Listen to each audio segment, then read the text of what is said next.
أما بعد فقد قال أمير المؤمنين عليه السلام لا تقبلن في استعمال أمالك وأمرائك شفاعة إلا شفاعة الكفاية والأمانة صلوات.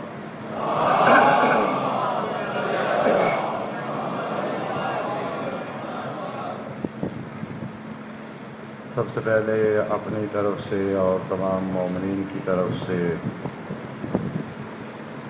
حضرت امیر المومنین علیہ السلام کی شہادت کی مناسبت سے بارگاہ نبوت و امامت، بالخصوص بارگاہ حضرت ولی عصر صلوات اللہ علیہ میں تعزیت و تسلیت پیش کرتا ہوں، اس امید کے ساتھ کہ خداوند متعال ہمیں قیامت کے روز حضرت کے پیروکاروں میں سے شمار فرمائے۔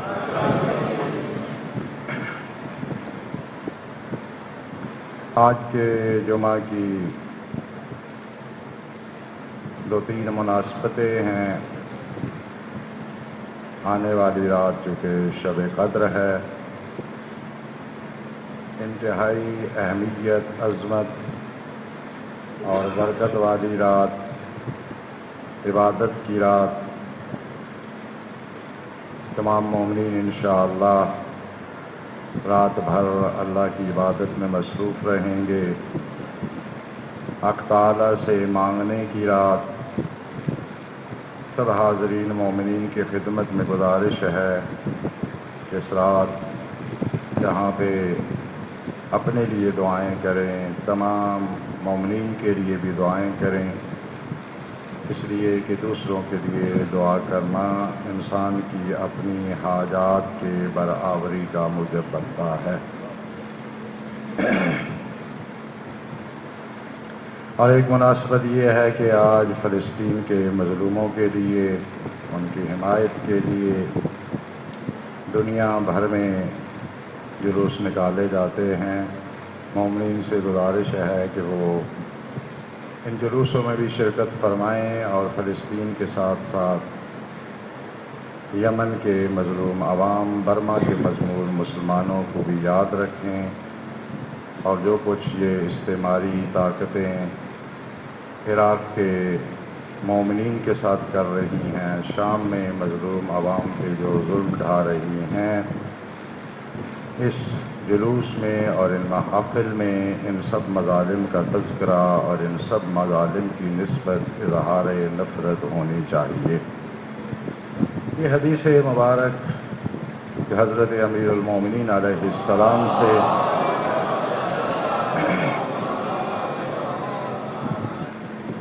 نقل کی ہے، انتہائی مختصر الفاظ ہیں، لیکن نظام حکومت کو چلانے کا ایک جامع پروگرام اور ایک وافر ایسی سسٹم کی بات کی گئی ہے کہ معمولاً جس کی وجہ سے سرکاری اور حکومتی کاموں میں مشکلات پیش آتی ہیں، اس کا حضرت نے حل دیا ہے۔ ارشاد فرمایا ہے کہ اپنے ایک عامل کو کہ آپ کبھی بھی اپنے امراء میں سے اور عاملین میں سے، یعنی جنہیں آپ سرکاری کاموں کے لیے منتخب کرتے ہیں، ان کی نسبت کبھی بھی سفارش قبول نہ کرو۔ صرف سفارش یہ ہونی چاہیے سرکاری عہدوں کے لیے، حکومتی عہدوں کے لیے، کہ وہ شخص اس کام کی اہلیت رکھتا ہو اور امانت دار ہو، یہ اس کی سفارش ہونی چاہیے۔ اس کے علاوہ کسی اور سفارش یا کسی اور ذریعہ کو عامل اور اپنی طرف سے امیر مقرر کرنے کے لیے کوئی بھی وسیلہ نہ بناؤ۔ حضرت امیر المومنین صلوات اللہ علیہ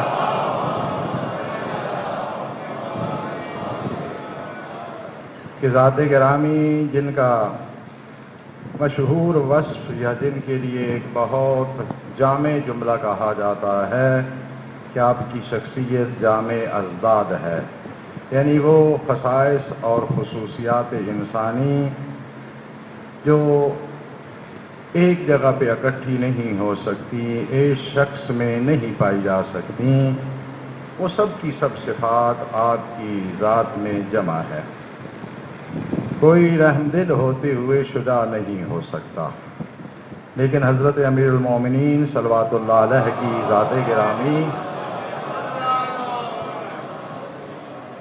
نہ رحم دلی میں اپنی کوئی مثال رکھتی ہے اور نہ شجاعت میں اپنا کوئی ثانی رکھتی ہے۔ بہت سی ایسی صفات ہیں، عابد و زاہد شخص شجاع اور دلیر نہیں ہو سکتا، لیکن امیر المومنین دنیا کے سب سے بڑے زاہد اور دنیا کے سب سے بڑے عابد ہوتے ہوئے بھی میدان جنگ میں ذوالفقار کے جوہر دکھاتے ہیں۔ بہت سے لوگ ہوتے ہیں جن کی اپنی کوئی اہمیت نہیں ہوتی، جب سرکاری مناصب پہ فائز ہوتے ہیں تو پھر اہمیت والے بن جاتے ہیں، یعنی معاشرے میں اکثریت ان لوگوں کی پائی جاتی ہے جنہیں منصب بڑا بناتا ہے۔ امیر المومنین صلوات اللہ علیہ کی ذات گرامی وہ ہے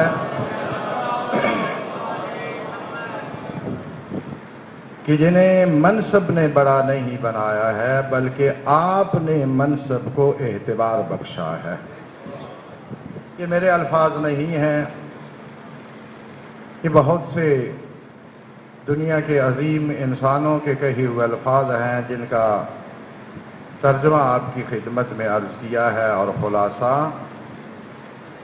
جب آپ کی بیعت مکمل ہو چکی، ظاہری حکومت کے اسباب مکمل ہو چکے، ثابت بن قیس جو انصار کا بہت بڑا خطیب شخص تھا وہ کھڑا ہوا اور حضرت کی خدمت میں چند کلمات اس نے عرض کیے، واللہ یا امیر المومنین وَلَئِنْ كَانُوا تَقَدَّمُوكَ فِي الْوَلَایَا فَمَا تَقَدُّمُوكَ فِي الدِّینِ۔ حضرت ثابت بن قیس نے حضرت کی خدمت میں عرض کیا کہ اے امیر المومنین، خدا کی قسم اگرچہ کچھ لوگ حکومت میں آپ پر سبقت لے گئے ہیں، لیکن وہ لوگ دین میں آپ پر سبقت نہیں رکھتے، یعنی کچھ لوگ آپ سے پہلے حکومت کر گئے ہیں لیکن وہ دین میں آپ پر سبقت نہیں رکھتے۔ وَلَئِن سَبَقُوكَ أَمْسِ لَقَدْ لَحِقْتَهُمُ الْيَوْمَ وَلَقَدْ كَانُوا وَكُنْتَ لَا يَخْفَى مَوْضِعُكَ وَلَا يُجْهَلْ مَكَانُكَ يَحْتَاجُونَ إِلَيْكَ فِي مَا لَا يَعْلَمُونَ وَلَاحْتَجْتَ إِلَىٰ أَحَدٍ مَعَ عِلْمِكَ۔ اور اس کے بعد عرض کی، یا امیر المومنین، اگرچہ وہ کل آپ سے سبقت لے گئے ہیں امور حکومتی میں، لیکن آج آپ بھی اسی مقام پر پہنچ گئے ہیں، لیکن وہ جب تھے ان مناصب پر آپ بھی تھے، اور ان کے زمانہ میں آپ کی عظمت کسی سے مخفی نہیں تھی۔ یحتاجون الیک فیما لا یعلمون، وہ جب حکومت بھی کر رہے تھے تو علم میں آپ کے علم کے محتاج تھے، اور آپ ہیں جو اپنے علم کی وجہ سے کسی کے محتاج نہیں ہوئے۔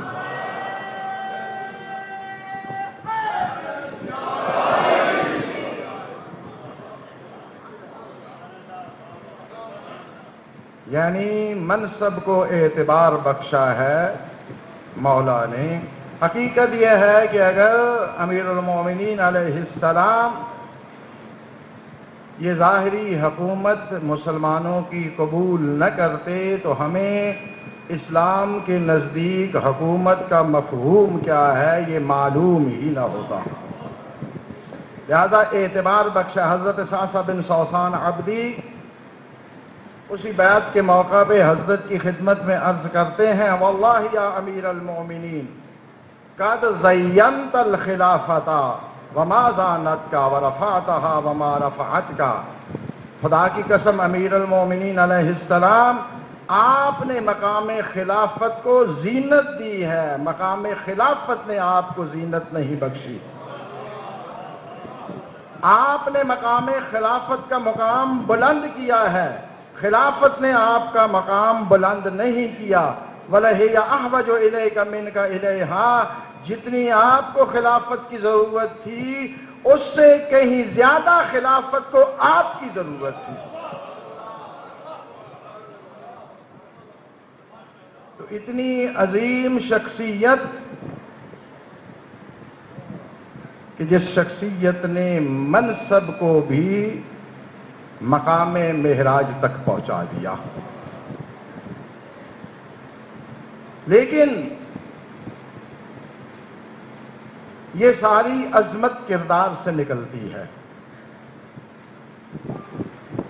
میں ایک دفعہ شاید ان 17-18 سالوں میں ایک دفعہ میں نے عرض کیا تھا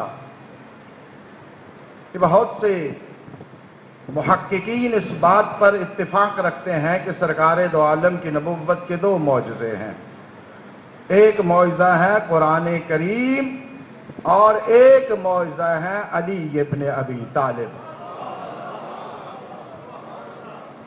یہ سرکار کی رسالت کے 2 معجزے ہیں۔ وہ ہے حضرت کی زبان مبارک کا معجزہ جسے قرآن کہا جاتا ہے، اور یہ سرکار کی تربیت کا معجزہ ہے جسے علی ابن ابی طالب کہا جاتا ہے۔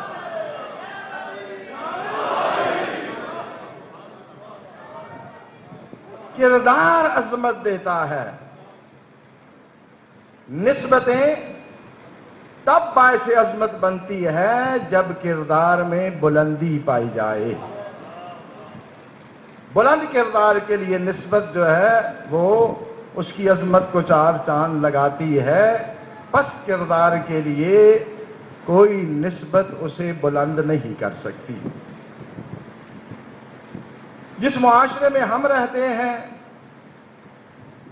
اس معاشرے میں بہت سے حق و انصاف اور فیصلے تعلقات کی بنا پہ ہوتے ہیں،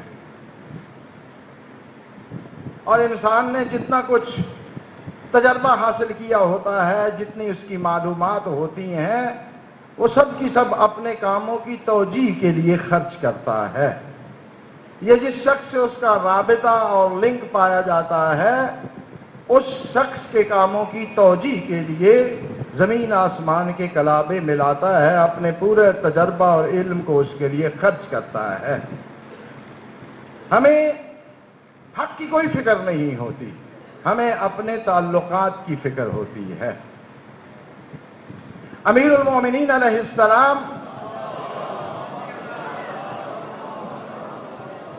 کی زندگی میں کسی تعلق سے بڑھ کر، کسی رشتے سے بڑھ کر، کسی بھی رابطے سے بڑھ کر حق کی زیادہ اہمیت پائی جاتی ہے۔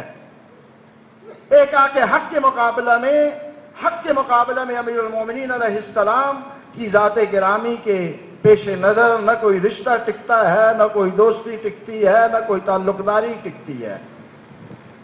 یہی وجہ ہے کہ دنیا میں لوگوں کو قتل کرنے کے بہت سے اسباب اور بہت سے ذرائع ہیں، بہت سی وجوہات ہیں، لیکن کائنات میں تاریخ کے ایک مظلوم کو ہی اس لیے شہید کیا گیا کہ لوگ اس کا عدل برداشت نہیں کر سکتے تھے۔ تاریخ میں ایک ہی شہید ہے جسے شہید عدل کہا گیا ہے۔ کوئی پیسے جمع کرنا کی تہمت نہیں ہے، اختیارات کو غلط استعمال کرنے کی تہمت نہیں ہے، تعلق داروں میں حکومتی وسائل کو تقسیم کرنے کی تہمت نہیں ہے۔ ہر کوئی جو بھی امیر المومنین علیہ السلام سے ناراض ہوتا ہے یا مخالفت پہ اتر آتا ہے تو اس کی وجہ ایک یہ ہے کہ امیر المومنین حق اور عدل پر کسی چیز کو ترجیح نہیں دیتے۔ یہ کہنے اور سننے میں بڑی آسان سی باتیں ہیں۔ حضرت امیر المومنین علیہ السلام جن عاملین کو اور امراء کو مختلف علاقوں میں تعیین فرماتے تھے، تاکید کی وصیت و نصیحت کے بعد بھی اگر کہیں سے شکایت آتی تھی کہ کسی عامل نے خیانت کی ہے، بیت المال میں اس نے ناجائز تصرف کیا ہے، تو جو ہی خبر پہنچتی تھی، تاریخ کے الفاظ ہیں، امیر المومنین علیہ السلام اپنی نگاہ آسمان کی طرف اٹھا کے بارگاہ رب العزت میں عرض کیا کرتے تھے، اللہم انک تعلم انی لم آمرہم بظلم خلقک ولا بترک حقک، خدایا تو بہتر جانتا ہے کہ میں نے اسے یہ حکم نہیں دیا تھا کہ وہ تیرے مخلوقات کے حق کو پامال کر دے، یا تیرے حق کو پامال کر دے اور تیری مخلوقات پر ظلم کرے۔ جو کچھ کر رہا ہے وہ اپنی مرضی اور اختیار سے کر رہا ہے، میں نے کبھی اسے ایسا حکم نہیں دیا ہے۔ چنانچہ بیت المال کی نسبت وہ عدل اور وہ مساوات کہ بڑے بڑے صاحب تقوی لوگ جو اس زمانے میں مسلمانوں میں بڑا مقام رکھتے تھے اور بڑی اہمیت رکھتے تھے، اس لیے کہ یہ صاحب نماز اچھی پڑھتے ہیں، اس لیے کہ نمازیں اچھی پڑھتے ہیں اور سرکار دو عالم سے ان کا قرابت داری کا لنک ہے، حضرت نے کسی ایک تعلق کو بھی اس مساوات اور عدل پر ترجیح نہیں دی ہے۔ اور یہ بہت سے واقعات حضرت کی سیرت میں ایسے ملتے ہیں جہاں عدل ہوتا ہوا انسان کو نظر آتا ہے، توجیہ کرنے کی ضرورت نہیں رہتی۔ مشکلہ ابن حبیرہ حضرت کا ایک عامل ہے، حضرت کو شکایت ملی کہ وہ بیت المال میں سے کچھ اپنے حامیوں میں تقسیم کرتا ہے کبھی کبھار، تو حضرت نے اسے ایک خط لکھا جس میں تحریر فرمایا، مال جسے مسلمانوں کے نیزوں کی انیوں اور گھوڑوں کی ٹاپوں سے جمع کیا گیا تھا اور جن پر ان کے خون بہائے گئے تھے، تم نے اپنی قوم کے ان بدوؤں میں بانٹ دیا ہے جو تمہارے ہواخواہ ہیں۔ اگر یہ صحیح ثابت ہوا تو تم میری نظروں میں ذلیل ہو جاؤ گے۔ اس مال میں وہ مسلمان جو میرے ہاں رہتا ہے اور تیرے ہاں رہتا ہے برابر کے شریک ہیں۔ کسی کو کسی تعویل کی بنا پہ حضرت معاف نہیں فرمایا کرتے۔ اسود بن قتبہ حضرت کا ایک عامل ہے، اس کے متعلق حضرت کو پتہ چلا کہ بعض لوگوں سے اس نے عام لوگوں سے ہٹ کر تعلقات بنا رکھے ہیں۔ دنیا میں جو سرکاری مناصب چلانا چاہتے ہیں، جن کے پاس مناصب قضا ہیں، ان کے لیے یہ انتہائی واضح ہدایت ہے فرمانے امیر المومنین علیہ السلام۔ حضرت نے اسے تحریر کیا، دیکھو جب حاکم کے رجحانات مختلف اشخاص کے لحاظ سے مختلف ہوں گے تو یہ امر اکثر انصاف پروی سے مانع ہو جاتا ہے، لہذا اپنی رعایا سے ایک جیسا تعلق رکھو، کسی کو نزدیکی اور کسی کو اپنے سے دور نہ رکھو، لہذا حق کی روح سے سب لوگوں کا معاملہ تمہاری نظروں میں برابر ہونا چاہیے۔ اپنے نفس کی حفاظت کرو اور مقدور بھر رعایا کی نگرانی رکھو۔ اور یہ بھی شاید تاریخ کا ایک ہی واقعہ ہے۔ اب بنانے والوں نے تو 80 سال جو بنی امیہ کی حکومت رہی، اس میں لوگوں کو باقاعدہ اس لیے پیسے دیے گئے کہ جو فضیلت امیر المومنین علیہ السلام کی اصحاب نقل کرتے ہیں، کتابوں میں پائی جاتی ہے، اس جیسی فضیلت صحابہ کے لیے بھی بنائی جائے۔ لہذا دوسروں کی اگر اس قسم کی کوئی فضیلت پائی جا رہی ہے تو ہو سکتا ہے کہ وہ بنی امیہ کی حدیث ساز فیکٹری کی میڈ ہو۔ یہ فضیلت صرف امیر المومنین علیہ السلام کی ہے کہ حاکم وقت ہوتے ہوئے ایک غیر مسلم کے ساتھ جھگڑا ہونے کی صورت میں شرح جیسے قاضی کی عدالت میں پیش ہوتے ہیں۔ مسلمانوں کا حاکم، منصف حاکم، شرح قاضی کی عدالت میں پیش ہوتا ہے. حضرت کی ایک پرانی زرہ تھی جو اس یہودی نے پہن رکھی تھی. حضرت نے فرمایا کہ یہ زرہ میری ہے. شرح قاضی نے کہا کہ ملکیت ثابت کرنے کے لیے آپ کو دلیل لانی پڑے گی کیونکہ زرہ تو اس نے پہن رکھی ہے. اسے فقہ میں قاعدہ ید کہا جاتا ہے. ید یہودی کا ہے.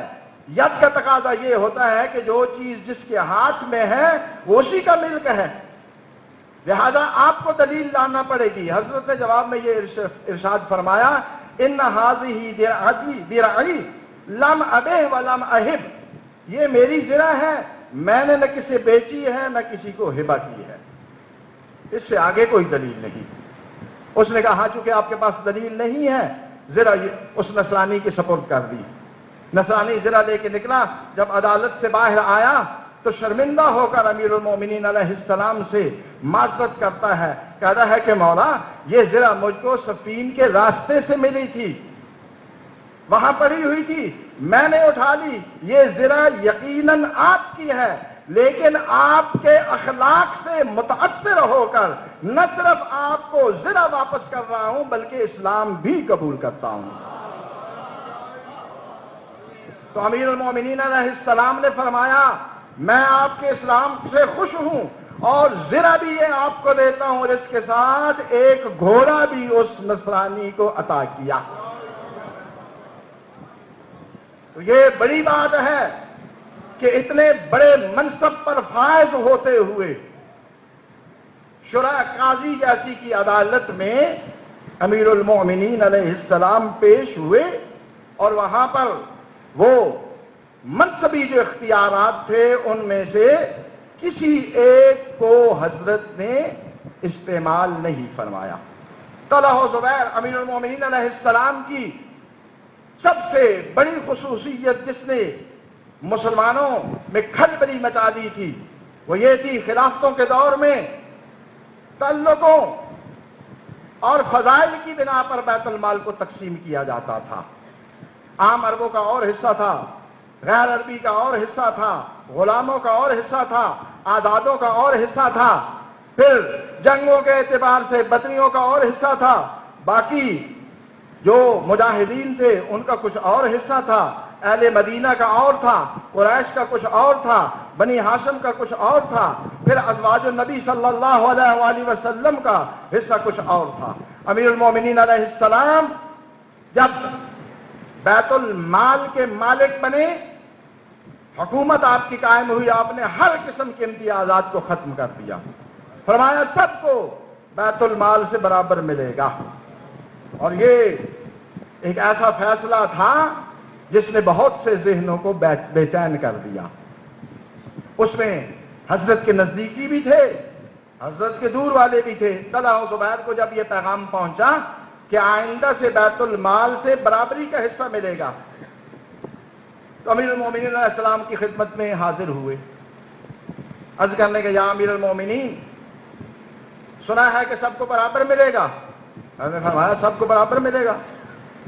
کہنے لگے کہ ہمیں تو حضرت عمر کے زمانے سے قرابت کی وجہ سے کچھ زیادہ ملتا تھا. فرمایا کوئی کیا دیتا تھا اس کی بات نہ کرو، مجھے یہ بتاؤ کہ سرکار دو عالم کے زمانہ میں آپ کو برابری سے ملتا تھا یا نہیں ملتا تھا؟ کہنے لگے یا امیر المومنین حضرت کے زمانہ میں تو ہمیں برابری سے ہی ملتا تھا.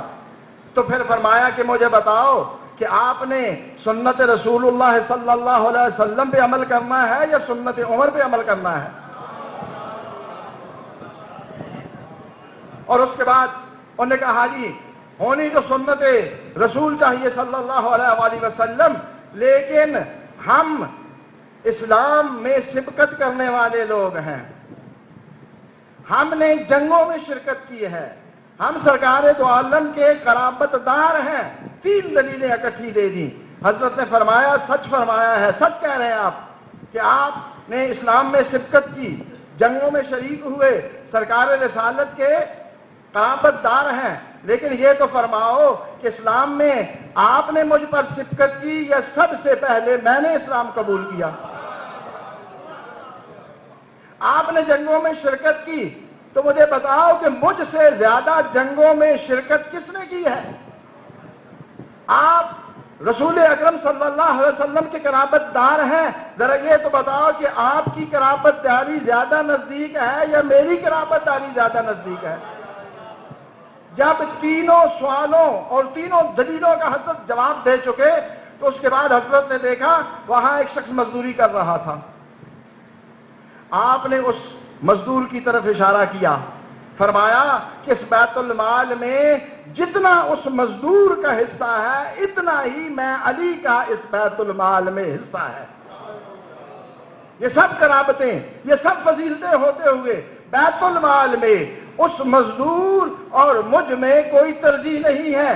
جتنا اسے ملے گا اتنا مجھے ملے گا. اور اس کے بعد حضرت نے ارشاد فرمایا کہ جب بیت المال کی نسبت میں اپنے آپ کو ترجیح نہیں دیتا تو تمہیں کیسے ترجیح دوں گا؟ اور حضرت ام ہانی حضرت کی ہمشیرہ، بیت المال تقسیم ہوا، 20 درہم حضرت کو دیے گئے اور ایک وہاں پر اجمی کنیز کھڑی تھی اسے بھی 20 درہم دیے گئے.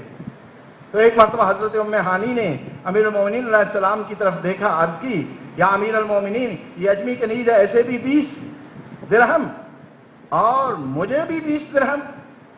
تو حضرت نے ارشاد فرمایا انی واللہ لا اجدو لابن اسماعیل فی ھذا الفیء فضلا علی بنی اسحاق. آپ کو اتنے ہی ملیں گے اس لیے کہ اس بیت المال میں بنی اسماعیل کو بنی اسحاق پر کوئی فضیلت نہیں ہے. چاہے بنی اسماعیل سے ہو وہی ملے گا، چاہے بنی اسحاق سے ہو وہی ملے گا. حضرت عبداللہ بن جعفر ایک دفعہ اپنی شکایت لے کر آئے، تنگ دستی زمانہ کی تنگ دستی کی. عرض کی امیر المومنین میرا اب گزارا نہیں ہوتا، حالات اتنے تنگ ہیں، میں مجبور ہوں کہ یہ سواری بیچوں، اگر بیت المال میں سے کچھ میری مدد فرما دیتے. مدد مانگی بیت المال سے حضرت عبداللہ بن جعفر، حضرت جعفر طیار کے فرزند ارجمند نے. تو حضرت نے ارشاد فرمایا واللہ ما اجد شیئا الا ان تامر امک ان یسرک فیعطیک. خدا کی قسم میں تیرے لیے کوئی چیز نہیں رکھتا، صرف یہی ہے کہ تو اپنے چچا سے کہے کہ وہ چوری کرے اور چوری کر کے تجھے مال عطا کرے. یعنی جس بات کی تو مجھے دعوت دے رہا ہے کہ بیت المال سے آپ کی مدد کی جائے، یہ ایسا ہی ہے کہ میں چوری کروں اور چوری کر کے آپ کو مال عطا کروں. تو یہ وہ شدت عدل اور وہ حقیقی اسلام کا نفاذ باعث بنا کہ امیر المومنین علیہ السلام کی ذات گرامی کو وہ تازہ مسلمان برداشت نہ کر سکے. میں عرض کیا کرتا ہوں کہ ہم چونکہ امیر المومنین علیہ السلام کے فضائل سن کے ایک عدد نعرہ لگا کے سمجھ لیتے ہیں کہ حق مودت ادا ہو گیا، ہم جیسا اور کوئی بھی نہیں ہے. ویسے تو بدبختی ہے امیر المومنین یا کسی امام علیہ السلام کے زمانے کو نہ پانا، لیکن میں تو سمجھتا ہوں کہ یہ ہماری خوشبختی ہے کہ ہم اس زمانے میں نہیں تھے. ورنہ دولت کے انبار کا منہ کھلا ہو اور بندہ اس طرف پش کر کے کھڑا ہو جائے، یہ ایسی مصیبت اور آزمائش ہے جو اس میں مبتلا نہیں ہوا وہ تو کامیابی کے دعوے کر سکتا ہے، لیکن جو اس مصیبت میں پھنسے ہیں ہم کس بات کی مولی ہیں؟ سرکار دو عالم صلوات اللہ علیہ کے اصحاب جنہوں نے ڈائریکٹ سیرت طیبہ کا دیکھا ہوا تھا، بہت سے ایسے تھے جن کی سرکار دو عالم نے گاہ بگاہ تربیت بھی فرمائی تھی. دنیا کی چمک کے سامنے وہ بھی مستقل مزاج نہیں رہ سکے، وہ بھی ثابت قدم نہیں رہ سکے.